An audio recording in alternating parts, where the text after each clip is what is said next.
February 26, 1945. 0900 hours. The western slope of Hill 382, Iwo Jima. Black volcanic ash clings to everything like a shroud, turning the air into a gritty haze that scratches at your throat with every breath. The ground trembles faintly under the distant thud of artillery.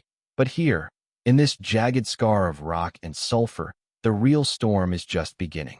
Private First Class Douglas Jacobson hunkers behind a fractured boulder, his M1 Garand clutched tight, heart pounding like a war drum. At 19, he's already seen the hell of 3 island campaigns. Roinamar's coral reef slick with blood, Saipan's jungles alive with bonsai charges, Tinian's cane fields hiding snipers. But nothing like this. The ash shifts under his boots, sucking at them like quicksand, and the acrid stink of cordite mixes with the island's rotten egg geothermal vents. You can almost feel it, the oppressive heat rising from the earth, the weight of the pack on your back, the metallic tang of fear in your mouth. Ahead, through the swirling dust, a 2-man bazooka team edges forward. The loader, a kid from Chicago named Ramirez, hauls a canvas bag slung heavy with 4 M6A3 rockets, each one a finned cylinder of death packed with 1.6 pounds of high explosive. His partner, Sergeant Hale, grips the launcher tube, a 4.5-foot steel beast weighing 13 pounds empty. They've advanced maybe 15 yards when it happens. The Japanese 20mm anti-aircraft gun, dug in at the hill's base like a predator in wait, erupts. Tracers zip through the air like angry hornets, bright orange streaks against the gray sky. Ramirez jerks, his bag spilling rockets into the ash. Hale crumples beside him, the launcher clattering down. Blood mixes with the black sand, turning it to mud. The gun sweeps left, catching 2 more Marines in the open, screams cut short, bodies folding like discarded rags. Company I, 3rd Battalion, 23rd Marines, 4th Marine Division, freezes. They're pinned, 100 men sprawled behind whatever scant cover the barren slope offers, shattered rocks, shallow depressions carved by weeks of bombardment. The air fills with the crack of rifles and the chatter of Nambu machine guns from higher up. Orders bark over the din. Suppressing fire. Flank him. But it's futile. The 20mm commands the killing ground, its high-velocity rounds tearing through flesh and steel with equal ease. In the first 30 minutes of this assault, 17 Marines are already down, 26 more wounded, moaning for corpsmen who dare the open ground to drag them back. Jacobson presses his cheek to the boulder, peering out. He's from Port Washington, New York, a draftsman's son, a lifeguard who once pulled tourists from Long Island riptides. Enlisted at 17, lying about his age to join the fight, because back home the war felt like a distant radio broadcast, but now it's real, visceral. The island stretches just 8 square miles, a speck in the Pacific, but Lieutenant General Tadamaki Kurabayashi has turned it into a fortress of nightmares.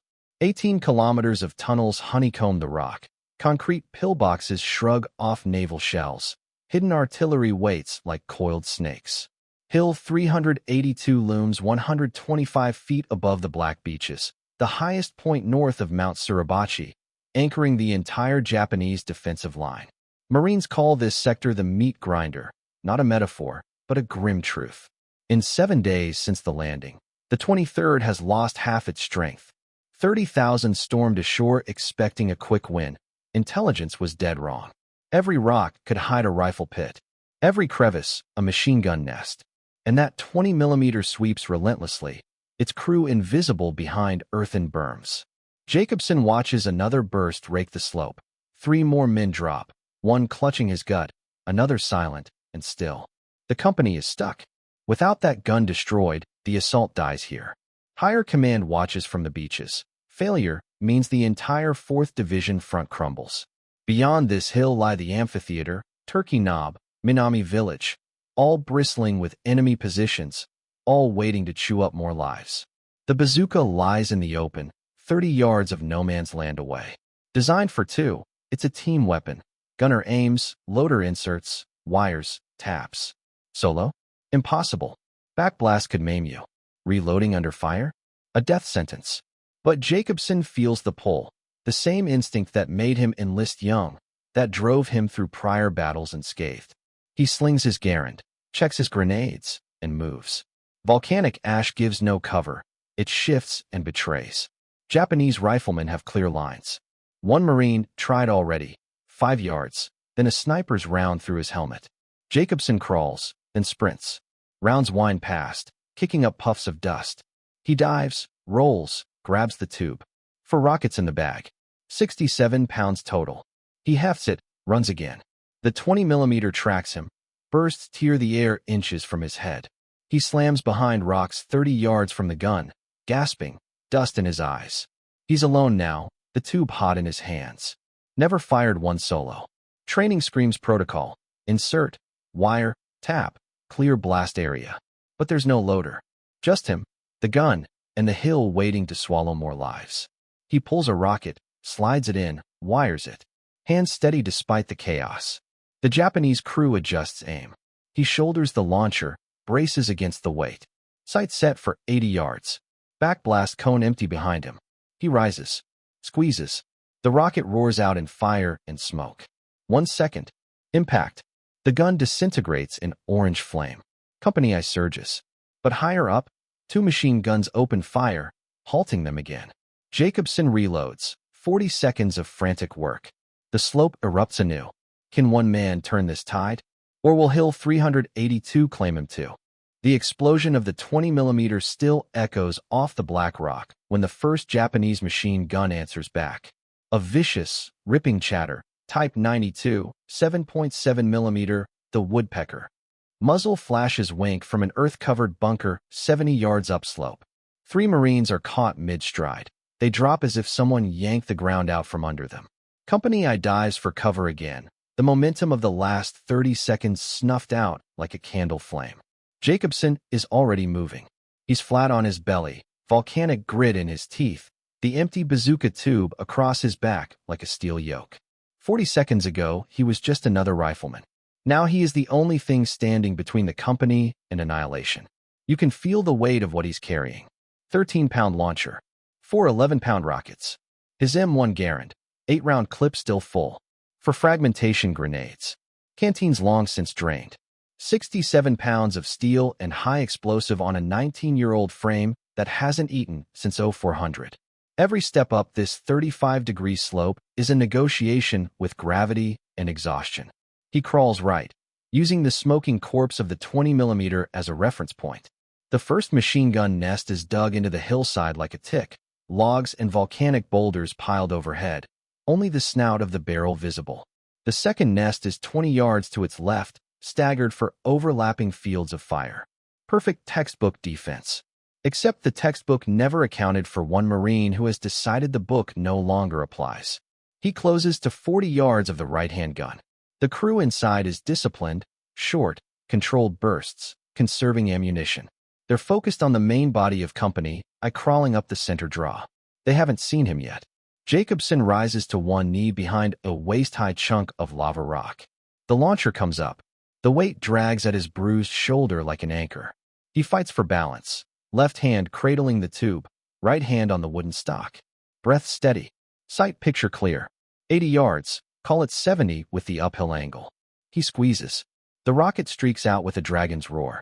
It punches through the overhead logs and detonates inside the emplacement. A geyser of earth, splintered timber, and body parts erupt skyward. The woodpecker goes silent. Before the debris has even settled, the second gun swings toward him. Bullets snap past his helmet, so close he feels the wind. He dives, rolls, comes up running crouched. The gunner tracks him, bursts kicking black fountains at his heels. Jacobson throws himself into a shell crater, ears ringing from his own backblast, lungs on fire. 20 yards left. He crawls along the crater lip like a lizard, volcanic glass slicing his elbows. The gunner loses him for 3 precious seconds, searching, traversing too far. That's all Jacobson needs. He pops up, tube already loaded during the crawl, finger on trigger. The gunner sees him at the last instant, tries to swing back. Too late. The rocket crosses the gap in the blink of an eye. It hits the gun mount dead center. The explosion is smaller this time, but just enough. The barrel flips end over end, lands bent and useless. One wounded Japanese soldier claws his way out of the wreckage, uniform smoldering. A Marine 30 yards downslope ends him with a single Garand crack. 2 more positions erased. The western slope is suddenly, shockingly quiet. Marines raise their heads, disbelief in their eyes. For the first time in an hour, no one is shooting at them. But Jacobson isn't celebrating. He's counting. 16 original positions on Hill 382. He has killed 4. 12 remain. And ahead, squatting like a concrete toad, is the first real monster. A reinforced blockhouse built to survive battleship shells. He has 1 rocket left. The slope ahead is steeper, rockier, completely devoid of cover. The blockhouse's single-firing slit stares straight down the avenue company I must use, interlocking perfectly with the positions he just destroyed. Inside, at least a dozen Japanese soldiers, rifles ready, grenades stacked like cordwood. Jacobson slings the launcher, checks his watch, 0922. He has 8 minutes to figure out how to kill a fortress with a single-shaped charge, or watch his company die trying to charge it. He starts crawling north, into the monster's blind spot. The blockhouse squats on the hillside like it grew there. 3 feet of steel-reinforced concrete faced with jagged volcanic rock, roof piled with another 2 feet of earth and stone. 16-inch shells from USS Tennessee and USS Nevada hammered it for days during the pre-invasion bombardment. They left scorch marks, chipped corners, and nothing more. The Japanese inside have been waiting patiently ever since, sipping cold tea, oiling Arisakas, stacking Type 97 grenades. Jacobson crawls along its northern wall, belly to the ground, the bazooka tube scraping sparks off the rock behind him. Every foot he moves is a gamble. The firing slit faces southwest, perfect for killing anyone coming straight up from the beach. But the builders never imagined a lone Marine would already be inside their wire, crawling along their blind side like a wolf circling a cabin. He reaches the rear wall. No slit here.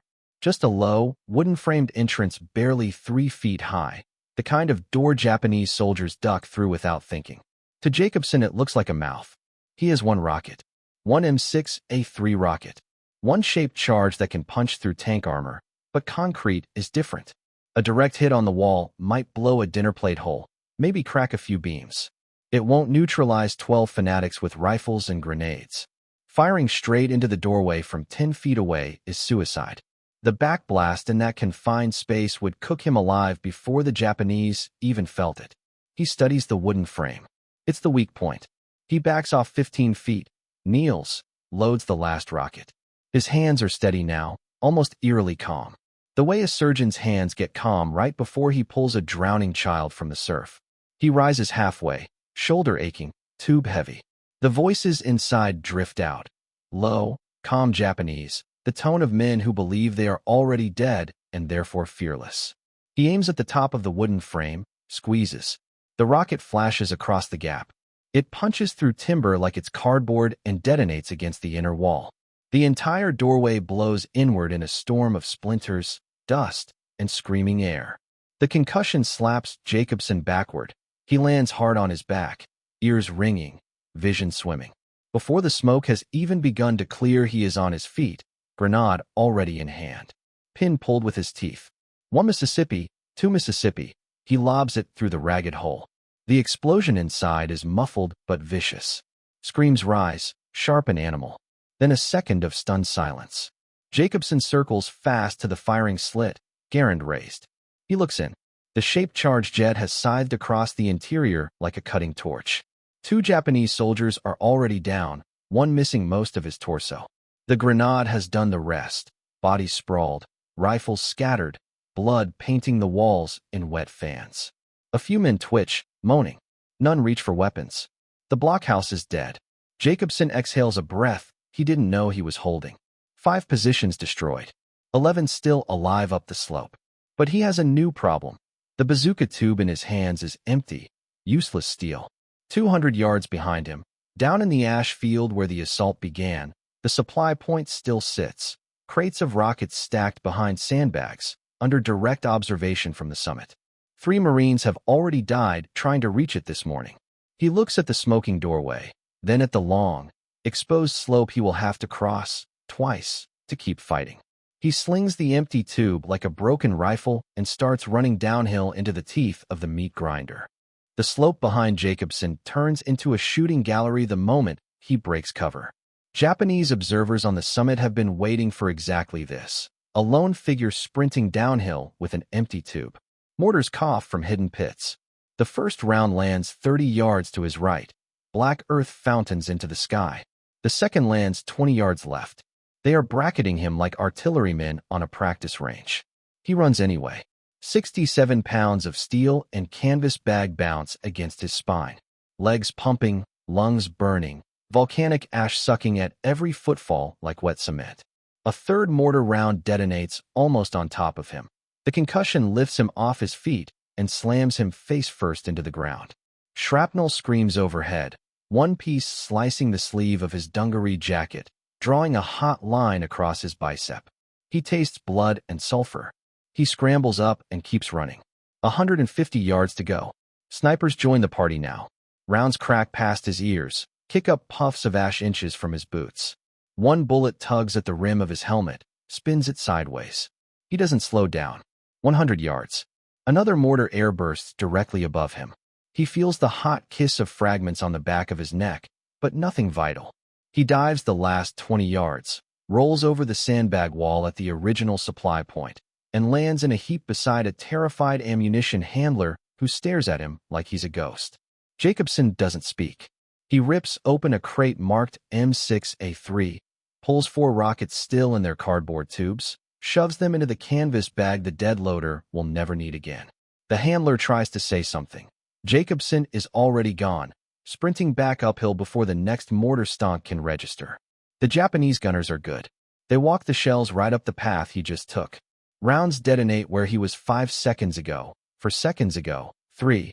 The last one, so close the pressure wave knocks him forward onto his hands and knees. His ears bleed. Vision tunnels. For a moment he thinks this is it. Then the instinct kicks in again, the same one that pulled drowning kids from Riptide's back on Long Island. He surges to his feet and keeps climbing. Halfway up he passes the bodies of the original bazooka team, Ramirez and Hale, still where they fell 90 minutes ago. He doesn't look at their faces.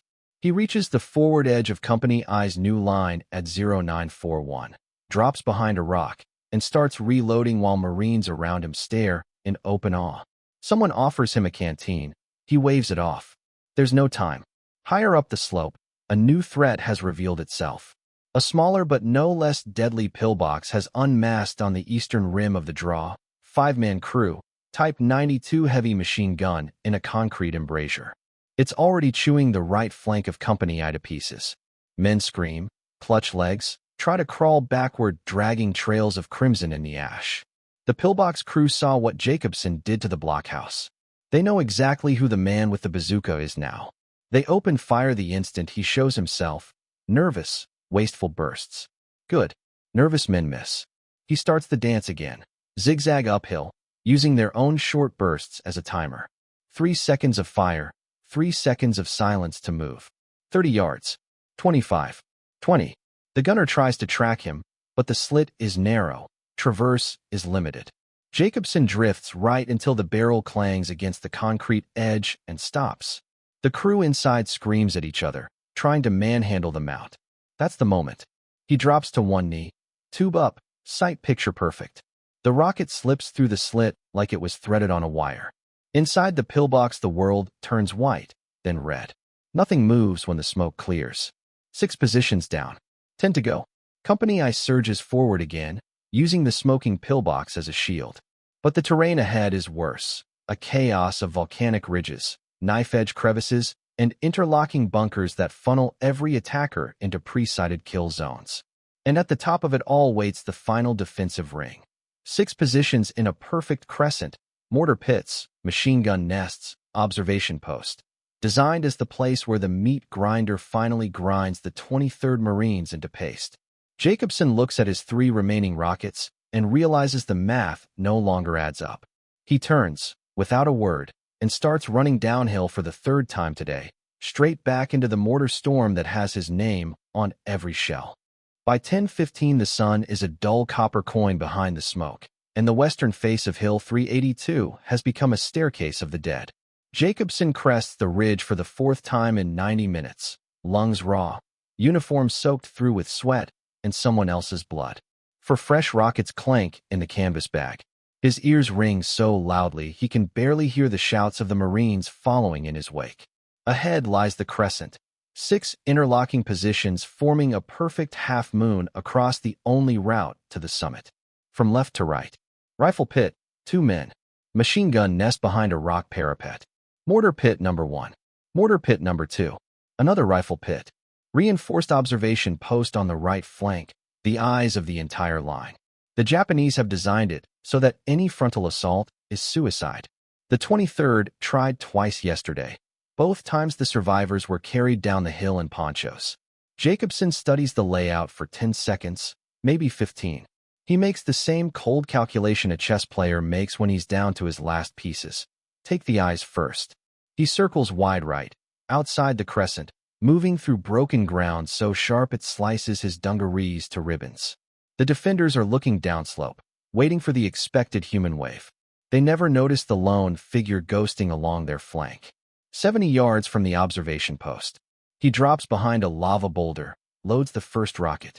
The OP is a squat, thick-walled, radio antenna poking from the roof like a middle finger to the U.S. Navy.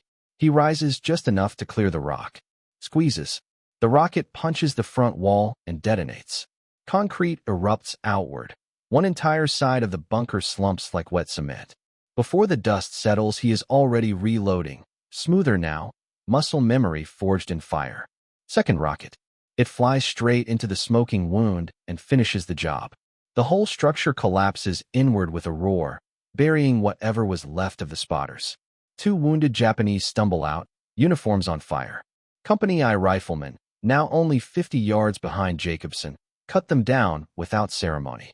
7 positions gone. 5 remain. He is already moving left, toward the nearest rifle pit. 2 Japanese soldiers with Arisaka rifles have seen the OP die. They are frantic, swinging barrels, trying to find the demon who keeps appearing out of nowhere. 40 yards. Jacobson stops, pulls a Mk2 pineapple grenade instead of wasting a rocket. Pin out. 3-second cook-off. He stands fully upright, winds up like the high school baseball pitcher he once was, and lofts it in a high arc. The grenade drops neatly into the pit. A muffled thump. A geyser of dirt and limbs. Silence. 8 down. The remaining 4 positions wake up furious.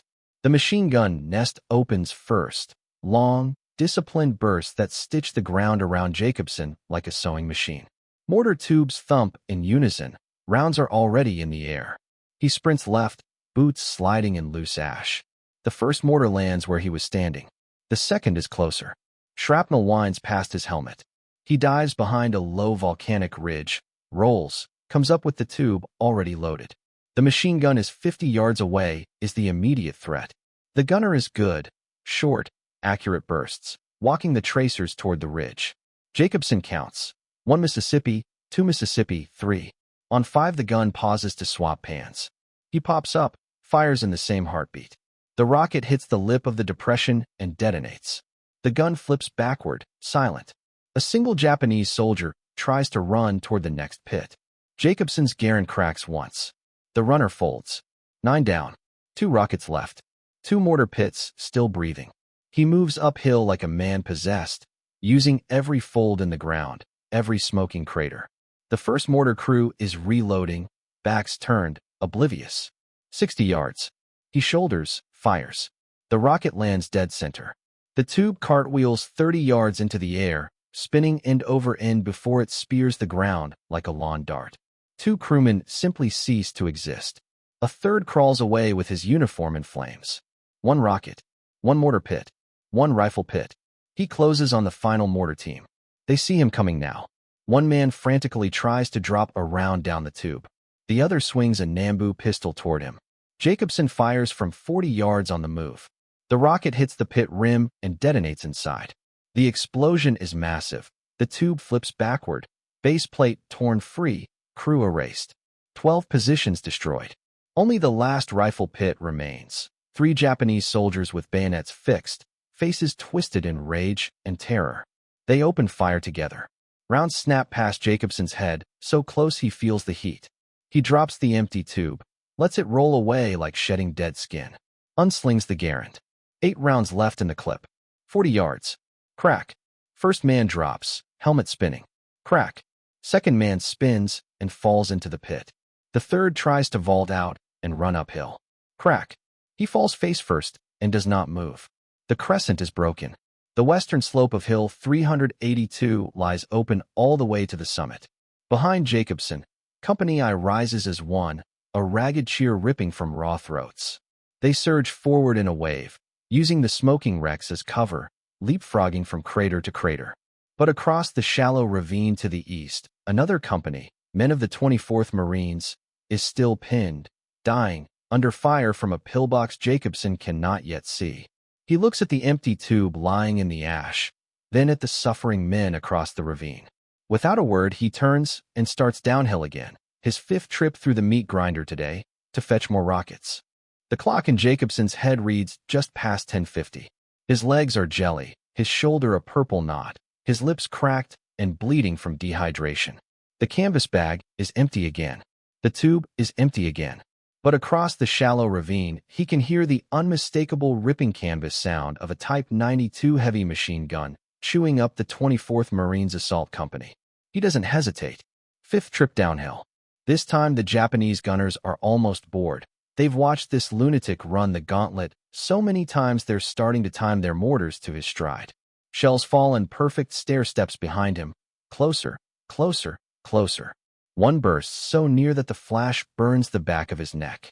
He keeps running. He reaches the forward ammunition dump, now only 70 yards back, because Company I has clawed that much ground forward.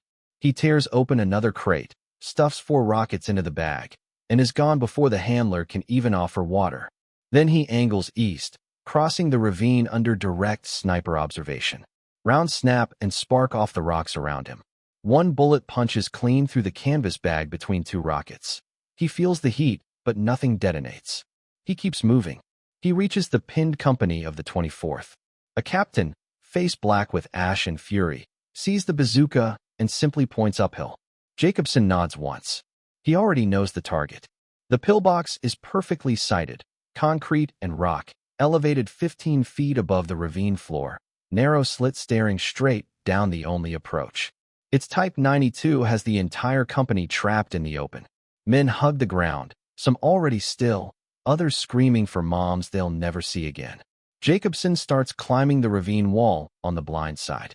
The gun can't depress low enough to hit anything directly beneath it. He exploits the dead ground like it's a ladder built for him. 50 yards of scrambling, fingers bleeding on volcanic glass, rockets clanking. He reaches a ledge almost level with the embrasure. First rocket, too high.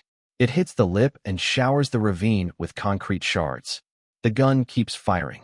He adjusts down 2 clicks, breathes out, fires again. The second rocket threads the slit like a needle. Inside the pillbox, the shaped charge turns 5 men and their weapon into red mist. Fire belches from every opening. The Type 92 falls silent forever. 14 positions down. 2 to go. The 24th Marines rise with a hoarse roar and surge across the ravine, bayonets glinting. Jacobson turns to follow, then freezes. A new sound cuts through the gunfire, the grinding, clanking cough of a diesel engine and steel tracks on rock. A Type 95 Hago light tank, 7 tons, 37mm pop gun, 2 machine guns, noses out of a draw on the eastern slope. Its commander has seen the breakthrough and is moving to cut the 24th Marines in half. The tank stops. Turret traverses toward the advancing Marines. The long 37mm elevates. Jacobson is 70 yards away, slightly above and to the left. The Hago's armor is tissue paper to a shaped charge, 14mm front, 12mm sides, 6mm roof. But it's still a tank, and tanks kill Marines for a living. He drops behind a rock, loads his 3rd rocket of this load. The Japanese commander stands in the open hatch, binoculars up, calm as a surgeon. Jacobson centers the crosshair on the turret ring and squeezes. The rocket slams into the turret's left face. A jet of molten copper punches through. The turret jams hard, smoke pours out. The commander disappears in a red cloud. The tank lurches backward, driver panicking, trying to reverse down the draw. Jacobson is already moving left, flanking. He closes to 60 yards, Clear shot at the paper-thin engine deck. Last rocket. He fires. The shaped charge drills straight through. Diesel ignites with a whoosh. Flames roar out of every hatch. 2 crewmen bail out, uniforms ablaze, screaming. Marine Garens end the screams in less than 2 seconds. The tank burns like a torch, black smoke climbing into the Pacific sky. 15 positions destroyed. Only one remains. The Summit Blockhouse, the king of Hill 382, 4 feet of concrete built to laugh at battleship shells, multiple firing slits, at least 6 defenders who know exactly what's coming for them. Jacobson looks at the single rocket still in his bag, then at the steep, final climb. He starts walking uphill, slow and deliberate now, because he has learned something in the last 2 hours. The hill isn't fighting him anymore. He's fighting it, and he's winning. 11:12 a.m. The summit of Hill 382 is only 40 yards away now, but those 40 yards feel like the last mile of a death march. The volcanic ash is knee-deep in places, loose and treacherous, sucking at every boot fall. Jacobson's legs tremble with fatigue. His tongue is a strip of leather. The rocket bag hangs from one bruised shoulder. The single remaining M6A3 clinks like a death knell inside. The blockhouse squats dead center on the crest. 4 feet of reinforced concrete mixed with volcanic rock, roof piled with another 3 feet of earth and boulders. Multiple firing slits glare down every approach. 16-inch shells from the battleships left black scars, and nothing more. Inside, at least 6, maybe 8, Japanese soldiers wait with rifles, grenades, and the calm certainty of men who have already written their farewell letters home. They know he's coming. They've watched him kill everything else on the hill. Rifle fire cracks from the slits the moment he shows himself on the skyline. Bullets spark off the rocks around his boots. He dives, rolls, comes up behind a low spine of lava. A grenade sails out of the nearest slit, bounces once, twice. He flattens as it bursts in a storm of shrapnel and ash. He crawls right, circling again, the same maneuver that worked twice before. But this time the defenders are ready. Another grenade arcs high, lands behind him, detonates. Fragments tug at his pack, slice his calf. Hot blood runs into his boondockers. He keeps crawling. He reaches the rear wall. The entrance here is heavier than the others. Steel frame, thick as a ship's bulkhead, wooden panels reinforced with iron straps. It faces away from the main marine advance.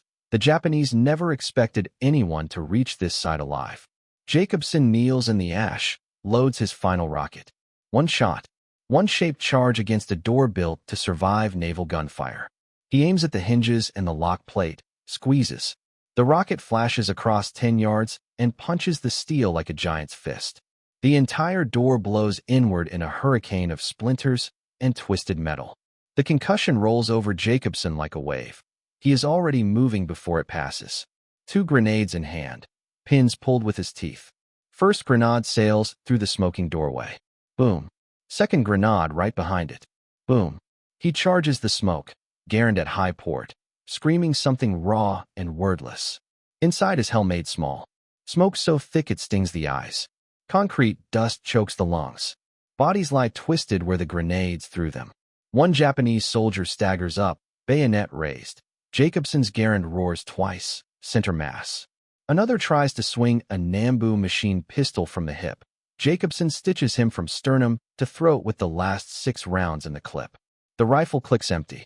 He drops it, draws his .45 Colt, keeps moving. Room to room, corner to corner. Muzzle flashes in the dark. The sharp stink of blood and cordite. A Japanese officer lunges from a side chamber with a katana raised high. Jacobson fires twice, the heavy slugs punching the man backward into the wall. The sword clatters uselessly to the floor. Another defender tries to crawl toward a crate of grenades. Jacobson ends him with the last round in the pistol. Then silence. He stands in the center of the blockhouse, chest heaving, ears ringing, the copper smell of slaughter thick in the air. 16 positions. 75 Japanese dead. 2.5 hours.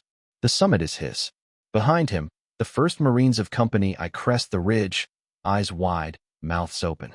They stare at the smoking ruin, then at the 19-year-old private standing alone in the doorway, uniform in tatters, face black with ash, empty weapons scattered around his feet like spent shells. One sergeant finds his voice first. Jesus Christ. Jake, you just took the whole damn hill by yourself. Jacobson looks past him, down the reverse slope where the Japanese are already fleeing toward the northern caves. He shrugs, voice hoarse. Somebody had to. Then he sits down in the ash, right there on the summit of Hill 382, and for the first time in 150 minutes, he lets himself shake. 1400 hours. The wind finally shifts and starts to clear the smoke off Hill 382. Jacobson walks downhill slowly, the empty bazooka tube dangling from one hand like a broken fishing pole. His boondockers leave bloody prints in the soft ash, his own blood, other men's blood, impossible to tell anymore. The slope that chewed up entire companies this morning now looks like a slaughterhouse floor, shattered weapons, burned-out tanks, bodies in olive drab, and khaki lying where the meat grinder finally stopped grinding. A Navy corpsman intercepts him halfway down. The kid, barely 18 himself, tries to sit Jacobson on an ammo crate, pulls out sulfa powder and bandages. Jacobson waves him off until the corpsman points at the back of his calf, where a fist-sized chunk of shrapnel took a bite. Only then does he sit. He doesn't remember being hit. Minor cuts, bruises, severe dehydration. The corpsman mutters, scribbling on a tag. No serious injuries. He ties the tag to Jacobson's jacket like he's labeling luggage. Someone hands him a canteen. He drinks half in one pull, water running down his chin and cutting channels through the black grime on his face. Another Marine offers a cigarette. Jacobson takes it, hands shaking so badly the match goes out twice before the tip glows.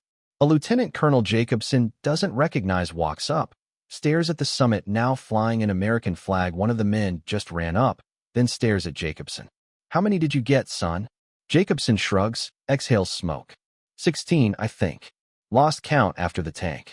The officer just nods, too stunned to speak. By evening the numbers are firmer. Company I started the day with 180 rifles. They end it with 137. 43 names added to the rolls of killed and wounded on Hill 382 alone. The regiment as a whole is down to half strength. The cost is obscene, but the hill, the unbreakable anchor of Kurabayashi's northern line, is American ground for the first time since February 19th. Jacobson refuses the stretcher. He walks the rest of the way down under his own power, past the rows of poncho-wrapped bodies waiting for graves registration, past the burned-out Hago still smoldering like 100 yards below the summit. That night, he sits on an ammo box outside a aid station tent, staring at nothing while a corpsman picks volcanic glass out of his elbows. A war correspondent tries to interview him. How does it feel to take a hill single-handed? Jacobson looks up, eyes hollow. Didn't feel like anything. Just wanted off the damn rock. The correspondent writes it down exactly like that. 3 weeks later, the island is declared secured. 6,821 Marines are dead. 19,000 wounded. Of the 21,000 Japanese defenders, 216 are alive to raise their hands. 27 medals of honor will be earned on Iwo Jima, more than in any other battle in American history. Jacobson's citation will read, in part, armed with a bazooka and acting entirely on his own initiative, single-handedly destroyed 16 enemy emplacements and 1 light tank. But on the night of February 26th, none of that exists yet. There is only the silence that comes after the guns stop, the kind of silence that rings louder than any explosion. Jacobson finishes the cigarette, grinds it into the ash, and finally lets himself cry, quiet, shoulder-shaking sobs that no one dares interrupt. Because the hill is taken, and because so many of the men who should be standing on it with him are not. October 5th, 1945. The White House, Washington, D.C. President Harry Truman stands on a small platform in the Rose Garden, the late autumn sun glinting off rows of medals. 21-year-old Corporal Douglas Jacobson, promoted in the field, finally old enough to drink legally, stands ramrod straight in dress blues that still smell of mothballs. Beside him is Jacqueline Jack Lucas, 17, the youngest Marine ever to earn the medal. Both men look like they'd rather be anywhere else. Truman loops the sky blue ribbon over Jacobson's neck, gives the medal a small pat so it lies flat against the tunic, and says quietly, just for him, "You made a lot of mothers sleep better, son." Jacobson manages a whispered, "Thank you, Mr. President," but his eyes are already looking past the cameras, past the clapping dignitaries, to somewhere 2,000 miles west and 8 months back. Black sand, burning diesel, the smell of blood and volcanic dust. The war ends for most men in September. It never really ends for Jacobson. He is discharged in December 1945, goes home to Port Washington, tries civilian life. The first night in his childhood bedroom, he wakes up screaming, convinced the ceiling is collapsing the way the observation post did. His mother finds him on the floor at 0300, clutching a broom handle like a bazooka tube. 6 months later, he re-enlists. The Marine Corps is the only place the dreams make sense. He becomes an officer, Quantico, 1954. Serves in Japan, Okinawa, China, advisor tours, and finally Vietnam. Somewhere along the line, a new lieutenant in his company asks why Captain Jacobson never went to college. The personnel clerk pulls the file and laughs out loud. "Sir, you're the only officer in the United States Marine Corps without a high school diploma." Jacobson, 42 years old, takes the GED exam on a folding table in Da Nang between mortar attacks. He passes on the first try. He retires as a major in 1967 after 24 years of service, most of it spent trying to outrun February 26, 1945. Civilian life, take 2. Real estate in New Jersey. Marriage to a gentle schoolteacher he met in Okinawa. 3 children who only know their father flinches at fireworks and never talks about the war unless you catch him after exactly 2 beers on the 4th of July. In 1987, they moved to Port Charlotte, Florida. Sunshine, flat ground, no volcanic ash. He fishes. He coaches Little League. He mows the lawn in perfect Marine Corps diagonals. He almost never speaks of the hill. Almost. One day in 1995, a producer from the History Channel tracks him down. They want 15 minutes about Iwo Jima. He gives them 2 hours, voice calm, eyes somewhere else, ending with the same sentence he gave the war correspondent 50 years earlier. "I just want it off the damn rock." The segment airs. Letters flood in, hundreds, then thousands. Kids who weren't born until decades after the war write to say thank you. Old men who were on the island that day write to say they owe him their lives. He answers every single one in his neat draftsman's handwriting. August 20th, 2000. Congestive heart failure and pneumonia finally catch the 19-year-old who outran a mountain of Japanese fortifications. He dies quietly in a hospital room overlooking Charlotte Harbor, his wife holding one hand, his daughter the other. The funeral is at Arlington National Cemetery, Section 7A. Full Marine honors. Rifle salute sharp enough to cut glass. A lone bugler plays taps so perfectly that grown men weep openly. The state of Florida has already named a veterans nursing home after him in Port Charlotte. The Douglas T. Jacobson State Veterans Home still stands today. Quiet corridors, kind nurses, American flag flying out front. Old men in wheelchairs who never met him still speak his name with something close to reverence. And on certain February mornings, when the wind is right and the light is thin, the nurses swear they can smell volcanic ash drifting through the halls. 16 positions. 75 enemy dead. 1 bazooka meant for 2 men. One morning on a black hill in the Pacific. Douglas Jacobson never thought he was a hero. He just refused to leave his friends behind. And because of that refusal, an entire generation of Marines came home. Semper Fi, Major. You finally got off the rock.